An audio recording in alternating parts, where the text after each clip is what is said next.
Ohio, Louisiana, and Delaware have now issued stay-home orders to keep the virus from spreading.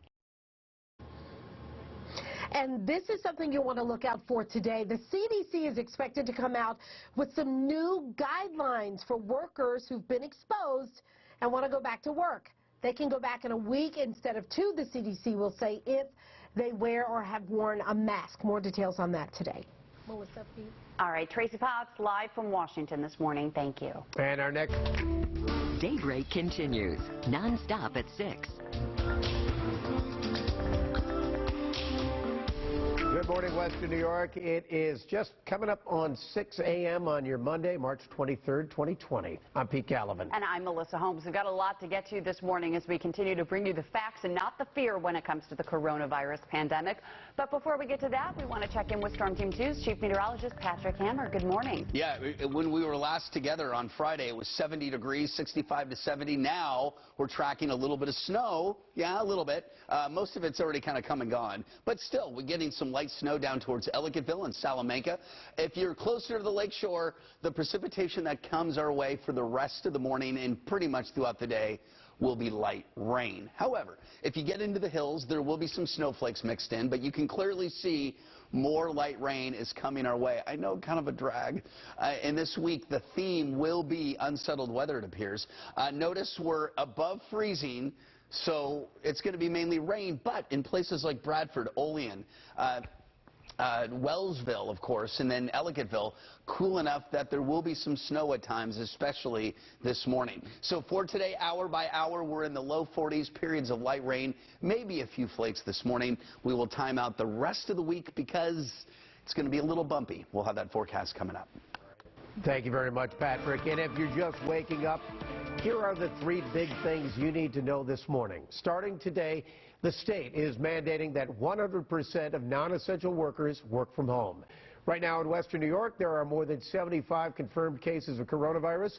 Most of those cases are in Erie County, where labs cannot keep up with the demand for tests. We've got full team coverage bringing you not only the latest information, but also a little bit of good news and some helpful tips to get us through these difficult times. Let's start, though, with Daybreak's Kelly Dudzik. She's staying on top of the county's struggle to keep up with the demand for testing. Kelly, do we know what's causing the backup?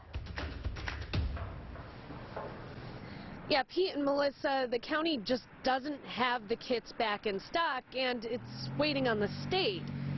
It's something a lot of you have been asking a lot about, the lack of tests in our part of the state. Right now, the county just doesn't have enough kits. Yesterday afternoon, the county executive told us when he's expecting more to get here.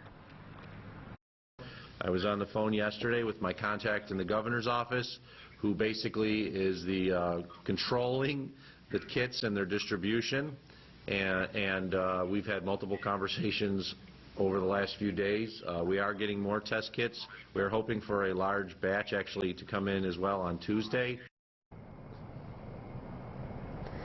Erie County Health Commissioner Dr. Gail Burstein also said drive-through testing sites are an option if more resources become available, but says we have to remember the virus is widespread. There are also about 190 tests that are still pending in Erie County. Dr. Burstein says that those will be done by tomorrow.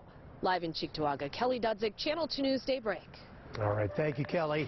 And another new case here in Erie County is a deputy at the holding center downtown. All 14 workers who have made contact with that deputy have since been sent home. There are at least 10 inmates showing symptoms. At least 2 of those had contact with the deputy. The sheriff's office says there's still enough staff to run the jails because there aren't as many inmates right now. And there are now reports that Harvey Weinstein has tested positive for coronavirus at the Wendy Correctional Facility in Alden. We've heard from many people close to the facility that he was one of the 2 inmates there that has tested positive.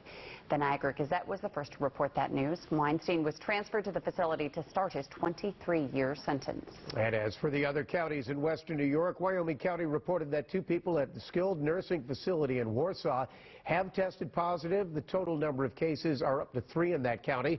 And we learned over the weekend Niagara County has 9 total positive cases, but they have not been giving us daily updates from officials there. And with all of these cases in our area, we wanted to show you one of the resources that we use to stay updated here in Erie County. You're looking at an interactive map that the county made. It's very